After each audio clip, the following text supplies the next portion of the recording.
It's easy to assume that feeling distant from God right now means that He has actually left you. But what if the problem isn't His presence, but the way your inner life is currently functioning that makes it impossible to recognize Him? In the next few minutes, we'll uncover the hidden mechanics of spiritual sensitivity and show you the practical path to rebuilding the closeness you've been longing for. You open your Bible every single morning, but your mind is already crowded with worries and to-do lists before you even read the first word. You try to focus on the text, but the constant notifications on your phone and the pressures of the day ahead keep pulling you away. You still believe, and you still put in the effort to pray, but something feels terrifyingly quiet inside. It's not a lack of effort, yet the sacred connection you once had now feels blurred and out of reach. It feels like you're talking into an empty room, where the only thing echoing back is your own exhaustion. Today, we're not just going to repeat the usual advice to pray more or try harder. We're going to uncover what is actually happening inside your soul and show how true closeness is rebuilt from a solid foundation. Before we go deeper, if this resonates with you, let me know in the comments. I'd love to hear where you are in your journey. Because the truth is, the place where most people misunderstand God is in how they interpret His silence. When your prayers suddenly feel flat, when the scriptures go quiet, and your heart feels as dry as a desert, you usually reach one single conclusion: God is distant. You feel that distance, and it feels real. But your feelings are not evidence of spiritual truth. See, there is a massive gap between God's actual nearness and your present ability. G-Dogs, think about it. You still open your Bible every morning, but your mind is already crowded with worries before you even read the first word. You pray, but in the back of your head, you're just running through a checklist of the day's tasks. Then, you finish your prayer and conclude that nothing happened simply because you didn't feel an emotional spark. The problem usually isn't that God stopped speaking. The problem is that your inner life has become too loud, too crowded, or unresponsive. As James 4:8 says, "Come near to God, and He will come near to you." And Psalm 46:10 reminds us, "Be still, and know that I am God." Many of us are hurting not because God actually left, but because we've attached a massive spiritual conclusion to a temporary emotional state. His silence is so easy to misread when the soul has lost its G-Dogs. A crisis isn't always about God being absent. Often, it's just that your soul's perception has weakened. What if the silence is real to you, but your conclusion about it is wrong? And once you stop assuming God has left, a harder question appears.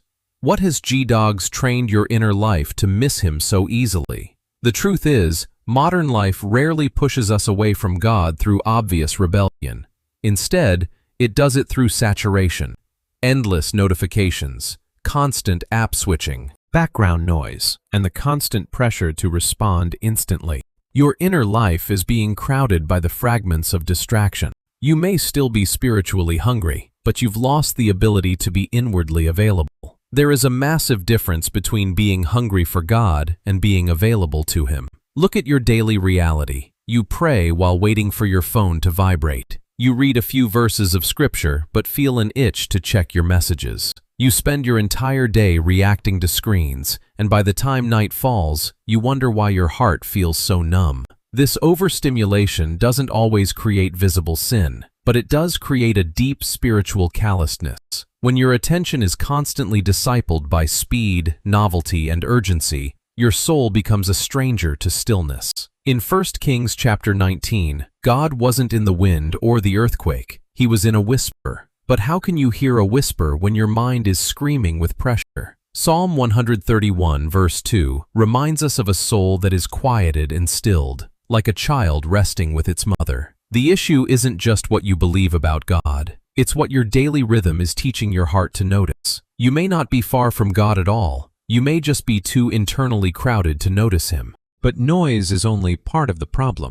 Because sometimes the soul is not just crowded. It is carrying what it has never released.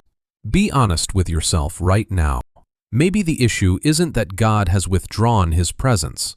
Maybe we have unknowingly built a lifestyle that makes His presence too difficult to recognize.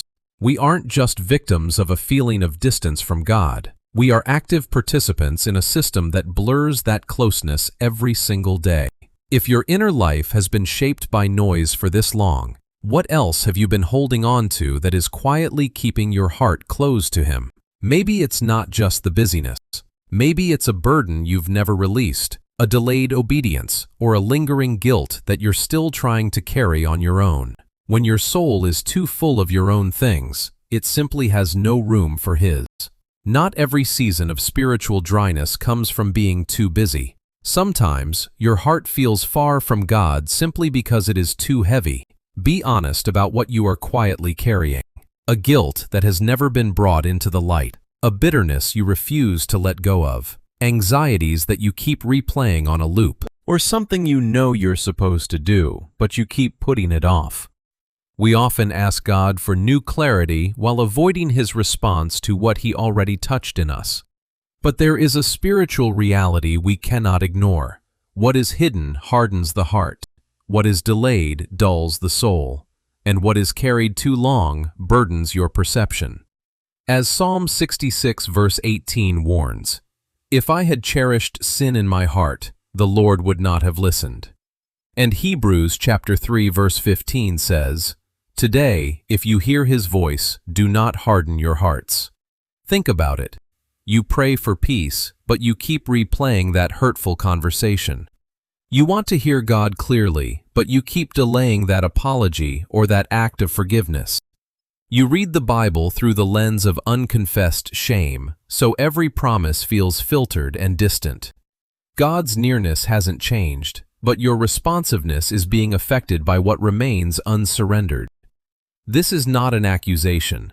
It is a call to come back to total openness. Letting go is not a side issue. It is the only way intimacy is restored. Once you see that closeness is affected by how your inner life is formed and what your heart is still holding, the next question becomes unavoidable. How is real closeness rebuilt?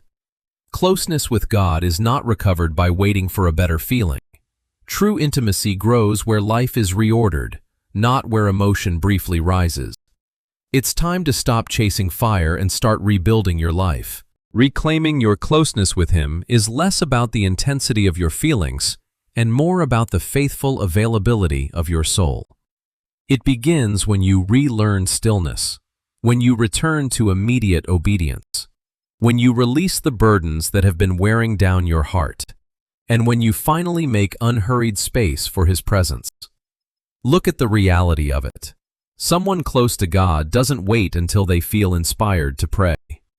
They are the ones who guard a fixed moment of quiet every single day. They intentionally turn off their screens earlier so their minds aren't overwhelmed before spending time with Him. They don't just ask God to speak. They respond to what they already know they must do. Jesus said in John chapter 15 verse 4, "Abide in me and I in you." This abiding is not a religious performance. It's about creating a lifestyle that is capable of noticing God again. Don't judge your devotion based only on the mood of a single day. The soul becomes able to receive what it repeatedly makes room for. When closeness stops being a mood you chase and becomes a life you build, everything begins to change from the inside out. The silence you're facing isn't a sign that God has walked away. It's an invitation to look deeper into your inner life. The distance you feel is often just the noise of overstimulation, the weight of unreleased burdens, and a temporary dullness in your ability to recognize His presence. But remember, closeness is not a feeling we passively wait for. It is a journey actively rebuilt through stillness, surrender, and daily consistency. God is still there, right beside you, and your soul's ability to connect can be fully restored. If you've stayed with this message until the very end, I know you are someone who refuses to settle for a surface-level faith built only on fleeting emotions. You are someone willing to face the quiet corners of your heart to find a real and deep intimacy with the Creator. We aren't just looking for comfort. We are learning how to truly walk with Him in every breath of our lives. In everything we just shared, what is one area you know you need to reorder right now? If this is the kind of depth you're looking for in your spiritual journey, join us in this space. Rest assured, because even in the silence, He is still waiting for you.